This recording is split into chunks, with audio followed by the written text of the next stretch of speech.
ইসলাম হলো শান্তির ধর্ম, আর সেই শান্তি কিভাবে প্রতিষ্ঠিত করতে হয় সেটা দেখুন এদের দিকে তাকিয়ে।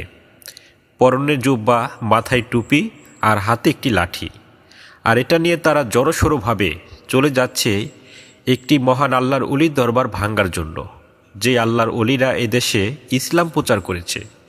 শুধু এদেশ নয়, সারা বিশ্বের সমস্ত ভূখণ্ডে আল্লাহর অলিরা, নবী রাসূল পয়গম্বর আলাইহিসসালামগণ যখন পদ্মার অন্তরালে গেছেন, তাদের সেই সুফিবাদ ইসলাম আল্লাহর অলিগণ এই ভূখণ্ডের মধ্যে সমস্ত বিশ্বে তারা প্রচার প্রসার করে বিভিন্নভাবে নির্যাতিত হয়ে তারা প্রতিষ্ঠিত করেছে। সেই আল্লাহর অলিদের দরবার ভাঙ্গাচোরার জন্য তারা যাচ্ছে। দেখেন এই গাছগুলো, ছোট ছোট গাছগুলো, এটার সাথে কি দুশ্মনে, কি শত্রুতা, সেটা তারা কেটে ফেলছে। এক কথায় এরা যে কতটা ভয়ঙ্কর, কতটা খারাপ, সেটা আজকের এই ভিডিওটি যদি আপনি না দেখেন তাহলে বুঝতে পারবেন না। আমরা দেখেছি কিছুদিন পূর্বে গণভবনে তারা লুটপাট চালিয়ে একেবারে সব কিছু নিয়ে গেছে।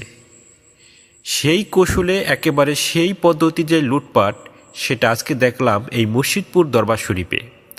সেখানে আপনার দুম্বা, গরু, ছাগল, হাঁস, মুরগি, চাল, ডাল এবং মসজিদের ঝুলন্ত ফ্যান, এক কথায় ইটা যে আছে, এই ইটাটা পর্যন্ত নিয়ে যাচ্ছে। দেখুন কিভাবে গরু নিয়ে গেল। তারপরে ঘরের যে টিন, এই ঘরের টিনগুলো খুলে সেটা মাথায় করে, ব্যানে করে, গাড়িতে করে নিয়ে যাচ্ছে, যেন মনে হয় এগুলো সমস্ত তাদের বাপ দাদার সম্পত্তি।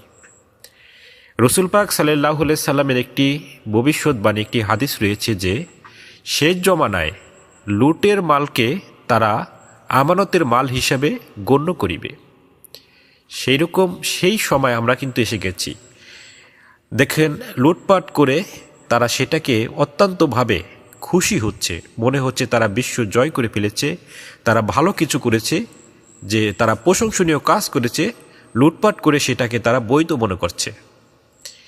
দেখেন হাতে লাঠি নিয়ে, বিশাল আকারে মিছিল নিয়ে তারা দরবার শরীফের যেটা মেন ফটক, সেটা দিয়ে ভাঙচুর করার জন্য তারা যাচ্ছে। সেখানে সেনাবাহিনী ছিল, তাদেরকে বাধা দিয়েছে।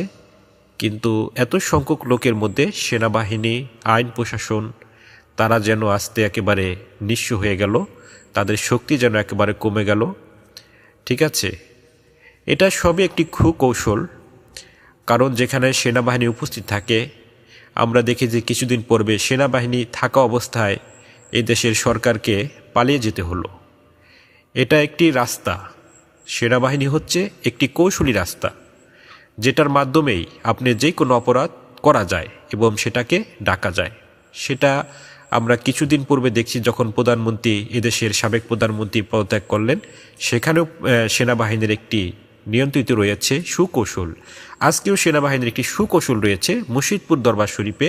শুধু সেনাবাহিনী নয়, সেখানে প্রশাসন, পুলিশ ছিল, যাদের এত আইন শক্তি থাকা সত্ত্বেও সেখানে তারা কিছুই করতে পারেনি। তাদের নাকের ডগা দিয়ে সব কিছু লুটপাট করে নিয়ে গেল। তারা কোনো বাধাও দেয়নি, তারা কোনো পদক্ষেপ নেয়নি, সেখানে একজনকে গ্রেপ্তারও করেনি। মানে একেবারে শূন্য কোঠায় তাদেরকে বলা হয়েছে, আপনারা নাকে তেল দিয়ে ঘুমান, আমরা যা করার করছি। তারা ঠিকই তাই করছে। আসলে এই দেশে আপনার শতকরা প্রায় ৮০% উপরে হচ্ছে তরিকতপন্থী লোক, যারা বিভিন্ন দরবারের তরিকতপন্থী, যেটা প্রায় দরবারগুলো সুন্নিয়াতি মতাদর্শ, কিন্তু কারো সাথে কারো ঐক্যতা নাই, মিল নাই। এই সমস্ত মিল, ঐক্য না থাকার কারণে আজকে এই ওহাবিরা, মূলত এদের ওহাবিদের না বলে এদেরকে আপনি যদি নাসারা বলেন, ইহুদি বলেন, এমনকি কাফেরও বলেন, তাহলে সেটা সঠিক হবে। কারণ এরা মুসলিম নয়, এরা মুসলিম না। মুসলিম কখনো নবীর আদর্শের বাইরে চলতে পারে না। আর এদের যে কর্মকাণ্ড, এদের যে চলাফেরা, সমস্ত কিছু দয়াল নবী সাল্লাল্লাহু আলাইহি সাল্লামের বিরুদ্ধে, সাহাবা কেরামের বিরুদ্ধে, ইসলামের বিরুদ্ধে। এরা মূলত সেই এজিদি ইসলাম, সেই উগ্রবাদী ইসলাম, সেটা তারা কায়েম করতে চায়। আমি অনেকবার বলেছি যে যখন আওয়ামী লীগ সরকার ছিল, তখন যে কত শান্তিতে এই ওলি আল্লাহর দরবারগুলো এবার সুন্নিয়াতের যে মতাদর্শ আমরা আছি, আমরা যে কতটা শান্তিতে ছিলাম, সেটা আমি অনেক আগে বলেছি যে আপনারা বুঝবেন যে এই যে আন্দোলন করলেন বা অনেকে খুশি হয়েছে, আমি বলছি যে আপনারা বুঝবেন কিছুদিন যাক, আপনাদের পিঠের চামড়াও থাকবে না। সেটা বেশি দিন যেতে হয় নাই, দেখেন এখনই শুরু হয়ে গেছে। এই অনেক মাজার ভাঙচুর করেছে, সেখানে এই শিরিক হয়, বেদাত হয়, সেজদা হয়, কিন্তু মসজিদপুর দরবার শরীফে সেখানে তো কোনো মাজার নেই, সেখানে তো আপনার কোনো গান বাজনা হয় না, সেখানে তো নারী পুরুষ নাচানাচি করে না, অর্থাৎ শরীয়ত বিরোধী কর্মকাণ্ড হয় না। তাহলে সেই দরবার ভাঙচুর করার জন্য, লুটপাট করার জন্য এরা এত আগ্রহী কেন? আসলে কথা হচ্ছে গিয়ে এরা কোনো অলি আল্লাহর দরবারেই এই বাংলাদেশে রাখতে চায় না এবং রাখবে না। তারা যেইভাবে হোক, যেই কৌশলী হোক, তারা কিন্তু এখনও ক্ষমতায় আসেনি, তারা কিন্তু ক্ষমতার কোনো মস্তদে এখনও বসেনি। তার আগেই তাদের কাছে সমস্ত আইন ক্ষমতা যেন একেবারে তুচ্ছ, তারা যেটা বলে সেটাই হয়। এবং এই আন্দোলন করে তারা কিন্তু সফল হয়ে যাচ্ছে। অনেক মাজার ভেঙেছে, কোনো বিচার হয়নি, কোনো কেউ গ্রেপ্তার হয়নি। অনেক দরবারের মুরিদদের উপর, দরবার উপর আক্রমণ করেছে, সেটার বিচার হয়নি। আপনারা জানেন শাহজালাল শাহপরান রহমাতুল্লাহ আলাই, যেটা অলি আল্লাহদের একটি সদর দপ্তর আমাদের এই বাংলা ভূমিতে, সেই দরবারগুলোর মধ্যে আক্রমণ করেছে, সেখানে খাদেমদের উপরের তারা অত্যাচার করেছে, সেটার কোনো বিচার হয়নি। এবং সেটা নিয়ে আমাদের এই বাংলাদেশের বড় বড় সুন্নি বক্তা যারা আছে, আলেম যারা আছে, তারাও কোনো প্রতিবাদ পর্যন্ত করেনি।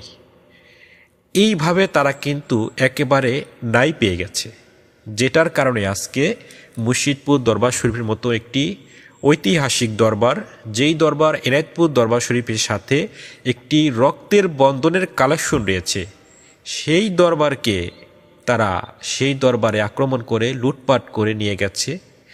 যদিও আল্লাহর অলিদের সাথে এই বেয়াদবির ফল তাদের ভোগ করতে হবে, কিন্তু আমরা স্বেচ্ছায় জমিনে থাকা সত্ত্বেও এগুলো দেখে ধৈর্য ধারণ করতে পারি না। তবে দেখা যাক কী পরিস্থিতি সামনে চলে আসে।